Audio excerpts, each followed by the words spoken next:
Well, hello there, I am Marugitto. In this video, I will show you how I made this Junimo Stardew Valley inspired plush. And you can make your own as well. You can find a link to the pattern in the video description. Alright, let's get crafting. We start out with making a pattern for the plushie. Junimos are these magical creatures living in the game of Stardew Valley. The game has a very pixelated art style with very little detail, so I made my own interpretation of how a Junimo plush should look. The Junimo shape is kind of like a fat apple or an orange with arms and legs, and they have a little sprout-looking leaf thingy on their heads. What I've learned when it comes to making these kinds of patterns is that you just really have to go with it. Make a draft and alter it. Really, this is my motto when it comes to making other props and cosplay armor as well. Just try it out and fail and start over. That's really all there is to it. I sketch out the shape on a foiled piece of paper and cut it out. The size doesn't matter right now. We can always make the pattern larger later.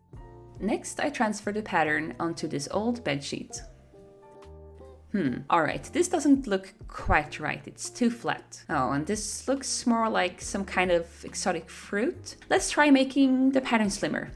This worked out so much better already. Once I was happy with the shape, I photocopied it to a larger size. Junimos can come in several different colors, so you can choose the one you like the best. I happened to have a lot of green felt on hand, so that's what I decided to use, but you can make yours any color. Next, I transfer the pattern onto the green felt and cut it out. Right sides together, I pin one side together with the other along the registration mark. Stardew Valley is one of my favorite games ever. I have several save files on my Switch, way too many hours into this game. I just love the way I can unwind fishing in the rain in Stardew Valley after a stressful day. I'm not very interested in fishing in real life, but somehow I always enjoy fishing in games. Are you the same? Next, I pin the next sides together and sew those together as well. Repeat until all sides are sewn together. It's a bit tricky at the top and the bottom, but just go slow and you will be alright. If this is too difficult to do by a machine, you can also sew this by hand instead. On one side, leave a hole large enough to pull the fabric through, turning it right side out. I do my best to repurpose materials as often as I can. To save money and the environment, I use materials I already have or go thrifting. Here I'm using an old pillow to stuff the plush. Don't worry, the pillow has been washed, it's fine. Let's give our Junimo some personality. I found these black buttons in my button stash and they are just perfect. I cut out some pink felt for its blush and used black felt for the arms and legs. I'm not quite sure what this thing on the head is, but since they live in a tree, I figured it might as well be a leaf. So let's make a leaf. I cut out one small leaf on a green felt and used temporary spray adhesive to attach it to the other part. The spray adhesive is typically used for quilt making, but I find it so handy I use it all the time for my cosplay projects. For example, on this small leaf, it could have been a bit tricky to put pins. I freehand sew some vein details into the leaf on my sewing machine. First I go around the leaf and then down the center to make veins. I then cut out the leaf. I was inspired by Pretzl cosplay, who used this technique to make her feathers for her League of Legends cosplay. I will link her YouTube channel in the description below.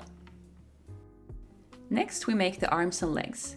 These are rectangles folded and then sewn along one side of the sewing machine to make a tube.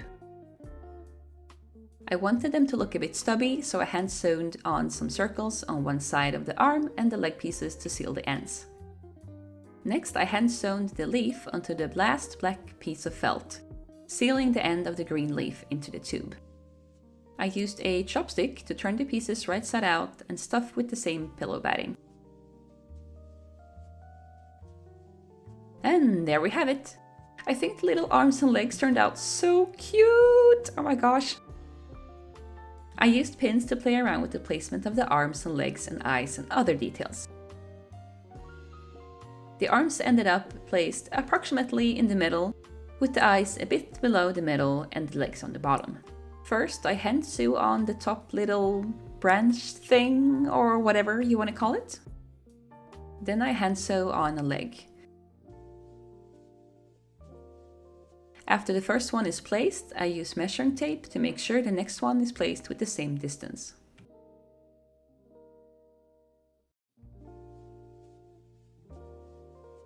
After hand sewing on the blush with pink thread using a whip stitch, I also attached the eyes with black thread. Then also the arms are hand sewn in place with black thread. And I measured the distance from bottom up to make sure that the other arm is in the same height. I used the edges on the different body piece as a guide as to where to place the arms, eyes and legs. Lastly, I use an invisible stitch and a green thread to sew the body together.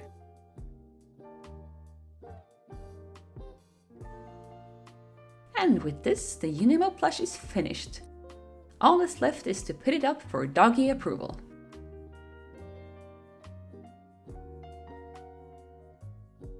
"12 out of 10. Once I was done with the plush, I decided to also make a small yellow felt star for it to hold. And isn't it absolutely adorable? I absolutely love how this turned out. Anyways, thank you for watching. I hope that you found this video inspirational or maybe at least entertaining. If you do end up using my pattern or take inspiration from this tutorial, please let me know and tag me on social media. I would love to see your creations. Well, that's it for this video. Until next time, I hope that you have a great day. Hey hey!